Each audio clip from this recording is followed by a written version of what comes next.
Hi, welcome back to the channel. I'm Sam. And I'm Matt. So today we're going to be talking about the Rawlings collection. I personally have most of the Rawlings collection, and I know Matt has gone through the Rawlings collection. Come out the other end of the Rawling spectrum. Exactly. As I said, Matt owns a few more Black Fences than I do, so I'm desperately clawing my way to catch up with that. He even has a steel saber now, which we'll be reviewing in a later video, so please tune back in for that one at some point, providing we haven't put you off. See, this is what HEMA's about. It's not about how much you know or how many sources you can quote. It's about how much kit you own. Yeah, and how many videos you can post online. We're coming for you, Matt Easton. Yep. So that aside, we should probably get on with what we're talking about. So, as Sam said, we're going to talk about the Rawlings range. I know some people call these the Night Shop range or the HEMA Shop range as well, or the Red Dragon range. Yes, I think they come from that as well. We call them the Rawlings because that's what we've always called them, and that is what they're actually called. But yeah, you might know them under, you might have heard of them under different names. So, as Sam said, he's got pretty much all of them. They're on the floor right now. We're looking down because they are literally below our feet. This is a lovely moment where we just got swords scattered around us. It's beautiful. Like. So I think we'll kick off with the basket hilted version, which is Sam's favourite. So the basket hilt, worth saying, like again, like with all the kind of like the Rawlings range, and we call it Rawlings just because we were there at kind of the beginning of the Rawling. We kind of saw them coming out to start with, and we bought them like very, very hungry children. We just continuously bought more and more because we loved them. They were fantastic. Actually this was one of the first ones we got. Not this one exactly, but this model was.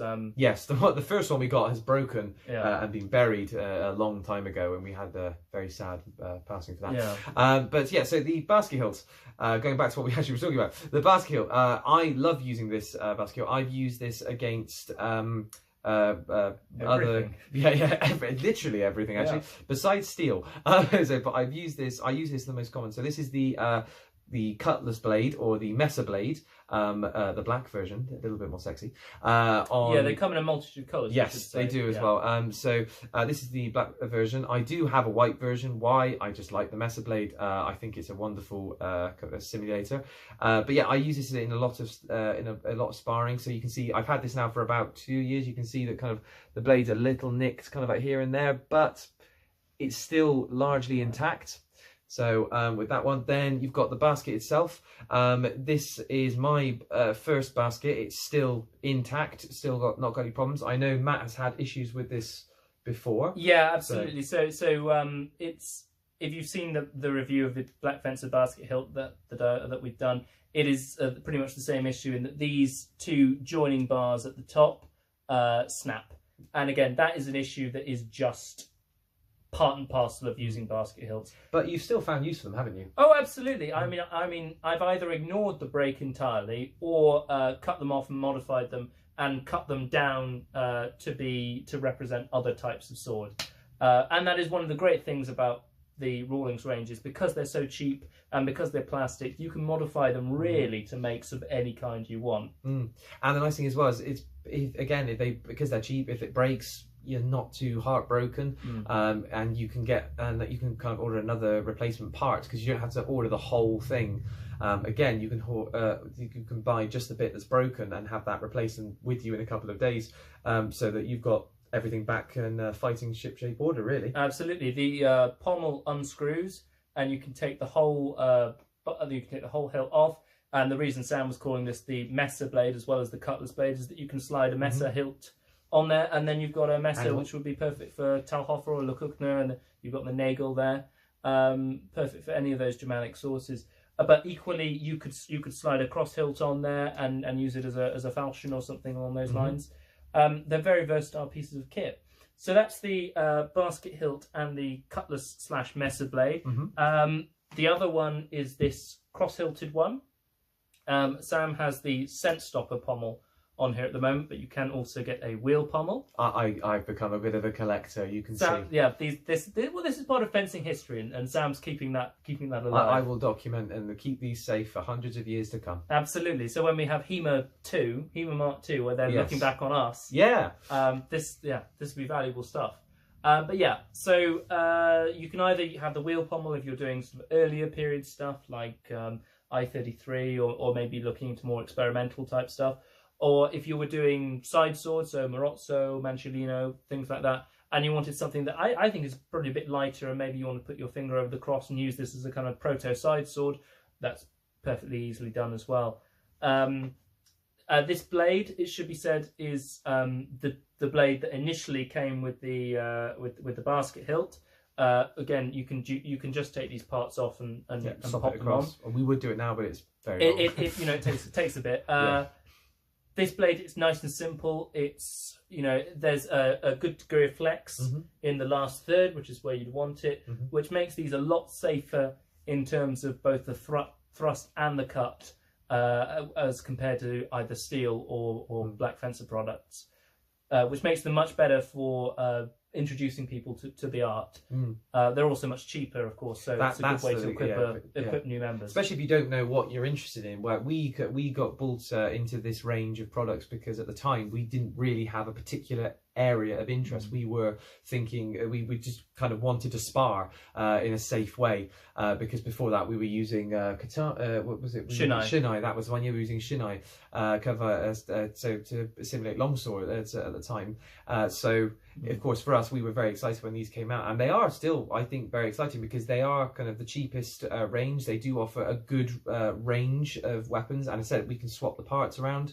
They're, as Matt said, they're not particularly hard hitting. It doesn't mean you can't hit hard with them, and because of the weight of these products, I would say be mindful, and as always, as we keep saying on our videos, be safe but have fun when you're sparring, because you can still hit hard with these. I have had some quite serious injuries from Rawling's blades, so especially kind of like with padding and protection. I've had issues kind of with my collarbone, which were quite substantial bruises. So of course I'm not complaining about that. I am a HEMA through and through, so it comes with the hobby, really. It comes with the art form, so I'm not complaining. I'm just saying that especially if you with someone new, just be mindful that when you're swinging with it, you can put a lot of power behind it because it's so light, but that power goes somewhere, and that power tends to go into somebody's collarbone. Absolutely. So, I think that is the one of the few drawbacks with them, is that they do feel a bit like toys. They're made of plastic,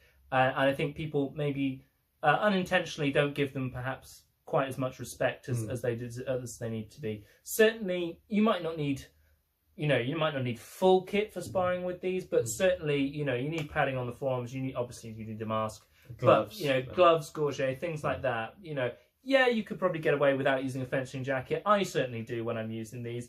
That's up to you. It's really how much you're comfortable with. I'm and happy. Your club as well, of course, if you're a member of the club. That's very true. Yeah, I'm happy to trade a little less protection for a bit more breathability and maneuverability, and these allow me to do that, which is fantastic. Which is a great thing about them. It's worth saying as well, Matt's talked about how his basket hilt broke, and he modified it to kind of become a different sword, really, so a different style of sword. And we know that in the HEMA community there are many people who've made modifications, and if any of those people who have modified one of the Rawlings Nightshot range, Red Dragon range, and they'd like to share kind of how they've done it, then please by all means comment on below, post a comment, post some pictures, because I'm sure people around would be fascinated to see how you've done it. Personally, I didn't get a chance to ask these gents that I saw at Fight Camp, but they somehow added a crossbar into the basket hilt here, and it looked fascinating to the extent that it was to do with the balance. I spoke to them about why they did it. It was to do with the balance and the weight of the basket hilt, and they said it improved it. I'd be very tempted to. As you can see, I clearly have spare Nightshot products that I can do a bit of experimenting with. So if any of those gents want watching, please comment below. Of course, as talking about Fight Camp, these are the standard kind of equipment that you would see kind of like used in Fight Camp, kind of like the melee games especially, but also in a lot of HEMA events. They are at the moment still predominantly, providing you're not watching this in 100 years time, where we're probably moved on to lightsabers, but well, that'd be fun. But they're predominantly the most kind of like the most current kind of weapon, the kind of training weapon that you'd find kind of at a HEMA event. So Absolutely. They're definitely a good starting point if you want to be able to do some sparring with people that you've not met before. So I think that's the purpose they fill, isn't it? They're that entry level weapon, and a lot of people do tend to move straight from these onto steel. There's nothing wrong with that, especially if you're doing a single weapon discipline. So if you're just into longsword, say, you could start with something like the Rawling's longsword, which is what, about £40-45, something like that, and then move straight on to using either a steel longsword or feather very easily, similarly with backsword or saber. Obviously, if you're doing multi-weapon disciplines, which is kind of what we do more of, then going down the black fencer route probably more efficient for you. But certainly, these are absolutely still standard for a lot of competitions, and I don't see that changing anytime soon. No, not till the lightsabers are available. Not to the lightsaber, cometh the lightsaber. And I know Black Fencer are currently working on that, so. Yeah. And mentioning longsword, this is the. I'll pass that over to you, Sam. Then we can give the full impression. I thought we were just going to keep going. We'll keep it going. Yeah. This is the Claymore. Well, interestingly, I do know that, speaking of claymores, I do know that there's a German branch of the Catherine Society that have modified the longsword by putting a basket-hilted guard on the lower portion of the longsword to make a clamshell-hilted Scottish longsword. So that's maybe sort of Heiko over there could drop us a video and tell us how he did that, because that'd be fantastic. But yeah, this is, I think this. Did we get the single-handeds first or the longswords first? Longswords. We got the longswords first. That was back when we were very young. Still thought longswords were cool. Before the grey hairs. Don't hate us. But yeah, the longswords are fantastic. From my point of view, I think the longswords maybe push it a little bit in terms of whippiness. Yeah, they can cane a bit, not purely because of how hard they hit. It's the smack of it, in a sense. Yeah, so. I was using this. Actually, I think it was this longsword.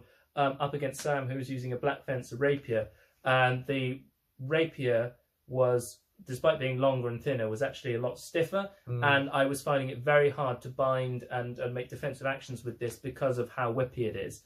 And I know for that reason, I think a lot of people, while they're very positive about the Rawling single-handed range, not so positive about the longsword. That being said, if that's what you're into, and as I say, as you're using it as an entry-level product, then there's no problem with it. But do be aware that is a potential downside to that. Also, does come with the option of a steel longsword guard. Or the, if you can see this one here, the normal plastic range that they usually do. Absolutely. Do you know how much these are extra? Not a great deal extra. It's only a couple of pounds extra, so not a great deal of extra money. It's worth saying that this I got for second hand with not this longsword, but another longsword blade I have at the moment for my brother. And if he's watching, you need to get your longsword out of my house. Because I have one, I don't need another one. But yeah, so these are great. I've sparred with these. I put them onto. I've put even this guy. I know it's a longsword one onto the single-handed blade just for a little bit of fun, just while sparring. And it's kind of added that little bit of extra weight to the handle. Now, as me and Matt were saying, these are quite light training tools, so adding that bit of extra weight was quite nice. I've got to say as well, putting that and then putting the Mesa blade on, I feel like Thorin Oakenshield from the Lord of the Rings. So it's a bit of fun. I know it's not historical. I'm sorry, I'm slipping into the fantasy side of things, but it is still it's a bit of fun. I said, but I would personally, I would say that if you're going into this at the beginning, I would go for the plastic rather than the metal. Just because the balance and the kind of the feel, they were designed for these. Sorry, they're blending into my t-shirt here. They were designed for these, really, I think, in my opinion, rather than the steel and the metal. So because these are heavier, so I would get this first, and then if you want to change it up, it's not expensive, it's that expensive anyway, to order some of these and get those in. And to be honest as well, even if you don't want to order it, you may be able to find these products at HEMA events, because I know, for example, the Night Shop they do go to Fight Camp and they often sell there. And of course, I know that there are other people who will sell these stuff, and there's often sales going on the various selling pages for HEMA groups. And I think that's the thing as well, because these have been such a mainstay of the HEMA community. There are lots of people who've now moved on to either black fence or steel products who are now quite happy to either sort of sell these at very low cost or even give them away, because people own so many of them by now. Sam being a prime example. They're as common as toothpicks. But they are, and that's great. I mean, that is the amazing thing about these, is that they have really opened up HEMA in a way that I don't think any other product that we've reviewed has. No, definitely not. This was the beginning of kind of like this really opened up new possibilities, and I mean, from both of us, thank you to the Night Shop for doing that. Absolutely. Really, because and to Dave Rawlings, of course, who designed it. Dave Rawlings of the London Longsword Academy. You know, we really appreciate these products. They're great, and they stood the test of time. And you know, Sam and I, we're in the process of beginning to open up a club at the moment, and using these Rawlings products is definitely something that we're going to be relying heavily on. Yes, yeah, because they are truly wonderful. And we used to spar with things that that were not safe compared to what these were. So we entered in the dark ages of HEMA. So it's really nice to see that. These have come out, and they're a lot. They say it's a lot safer. They're cheap and readily available. Yeah, wonderful. So if you're like new to HEMA, or even if you're regular to HEMA and you haven't heard of these, I don't know how you've been regular and you haven't heard of these.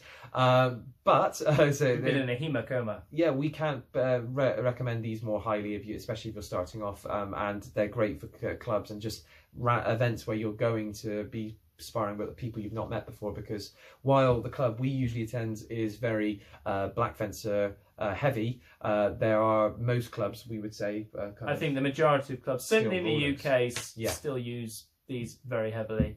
And just because a club does use black fence products doesn't mean these aren't. You know, there are plenty of people still using these.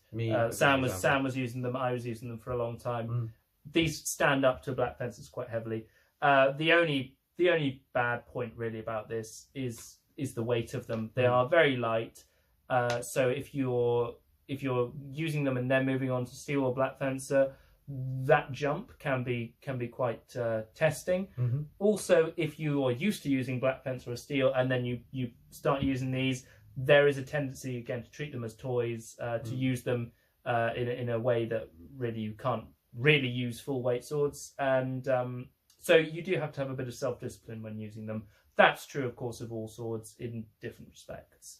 But all in all, these are fantastic products. We'd recommend any and all of them. Our personal first prize, we think, goes to the cutlass hilted sword, and this is certainly something that we're going to be looking to equip our members with. So yeah, if you've had any experience modifying these or doing anything different with them, or if you found them to have negative points that we haven't covered, then please do write a comment in the description. We'd love to hear from you, or point us in the direction of your own videos. We'd like to. We're definitely want to get the HEMA community, talking about these again, because these are fantastic products, and we think they deserve, all the recognition they get and our praise. Absolutely. And on that note, I think we need to wrap up there. So thank you very much for watching the video and staying this long. I think this is our longest video now. So how long have we got to? 18 minutes. We've just hit the clock on 18. Did you make it? Well done, you. Well done. The one person that did. Thanks, Mum. Okay, right. Besides that... Love you, Mrs. Take care, guys, and we'll see you in the next video. Bye-bye.